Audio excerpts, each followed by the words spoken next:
Of Real Time with Bill Maher is tackling an often taboo subject, organized religion, this time in his new movie, Religulous. Who are you biblically?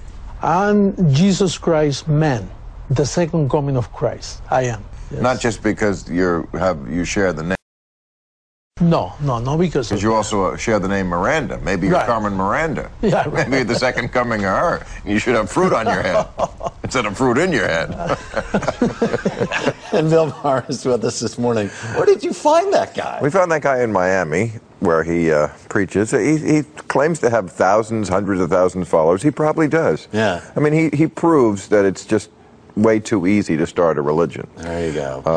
I wanted to talk about your background first. Sure. Right? Because your mother was Jewish, your father was Catholic. Yeah. You were raised Catholic? Yes. Until 13 years old? Well, yes, that's about when my father quit. You know, I did an interview with my mother and my sister. It is in the movie.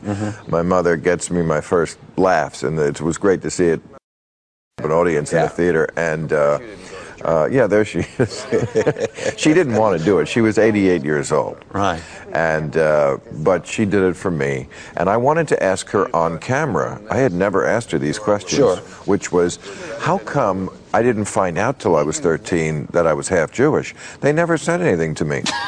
My sister, my father, and I went to church every Sunday, and catechism, the kids went, and my mother never went, and I never, you know, when something is a routine from the time you're an infant, you don't question it. So I wanted to ask my mother that, and I also wanted to ask her, why did you stop going? Why did Dad stop going to church at 13? And she blew me away with the answer, which was that the church outlawed birth control. And of course I thought, well, my parents had sex twice, like every parent, you know, for my sister. Was it? I mean, why would that be something that would involve them?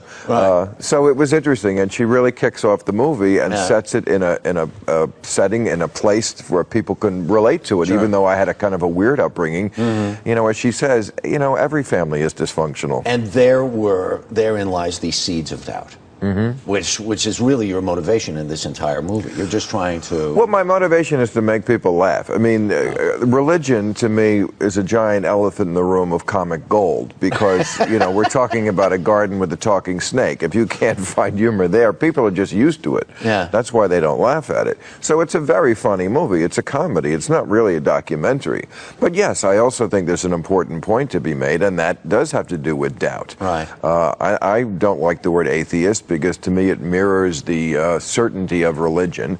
I preach the gospel of I don't know. And I think, you know, people have had so many religious movies. They've had The Passion of the Christ, and they've had The Robe and the Ten Commandments. Isn't there time for one for the tens of millions of people who are rationalists, who think like I do, and who are afraid that the Sarah Palins of the world are going to be taking over? We've had 8 years of George Bush and a faith-based administration.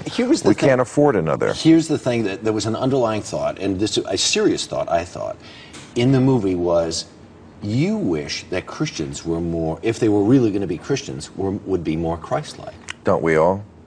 I think everybody, I mean, that's something I don't think is even controversial. That the message of Jesus, which is very good, it's about love and, you know, forgiveness. It's certainly not about shooting wolves from an airplane. That gets lost with all the nonsense and the bells and whistles. There you go. Bill Maher, thank you so much. Religulous is the movie. Religulous. There you go. I know. It's a hard word. There it is.